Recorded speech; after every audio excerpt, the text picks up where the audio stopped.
নোয়াখালীতে 40 বোতল বিদেশি মদসহ একজন মাদক ব্যবসায়ী গ্রেফতার। নোয়াখালী জেলা গোয়েন্দা শাখা কর্তৃক সুধারাম মডেল থানা এলাকায় অভিযান পরিচালনা করে 40 বোতল বিদেশি মদ, হুইস্কি সহ একজন মাদক ব্যবসায়ী গ্রেফতার। গ্রেফতারকৃত আসামির নাম সুভাষ চন্দ্র কুড়ি, 32, পিতা মৃত রোশরাজ চন্দ্র কুড়ি, মাতা রত্না রানী কুড়ি, সাং বারাহিপুর, 8 নং ওয়ার্ড, 2 নং দাঁতপুর ইউনিয়ন, কুড়ি বাড়ি, থানা সুধারাম, জেলা নোয়াখালী।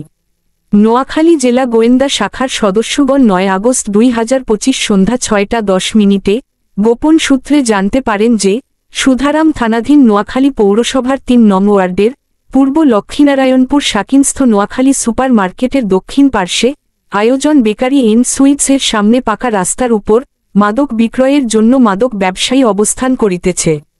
উক্ত সংবাদ প্রাপ্তির পর নোয়াখালীর মাননীয় পুলিশ সুপার জনাব মোহাম্মদ আবদুল্লাহ আল ফারুক সাহেবের দিক নির্দেশনায় নোয়াখালীর ডিবির ওসি মোহাম্মদ আশরাফ উদ্দিনের তত্ত্বাবধানে ঘটনাস্থলে ডিবি টিম উপস্থিত হইয়া এসআই মোহাম্মদ হেলাল উদ্দিন ও সঙ্গীয় অফিসার ফোর্সের সহায়তায় অভিযান পরিচালনা করে মাদক বিক্রি করাকালীন উল্লেখিত আসামিকে আটক করেন এবং আসামির হেফাজত হইতে 40 বোতল হুইস্কি উদ্ধারপূর্বক সন্ধ্যা 6:45 জব্দ করেন। প্রাথমিক জিজ্ঞাসাবাদে জানা যায় যে গ্রেফতারকৃত আসামি পেশাদার মাদক কারবারি। এ ঘটনায় গ্রেফতারকৃত ব্যক্তির বিরুদ্ধে আইনানুগ ব্যবস্থা প্রক্রিয়াধীন।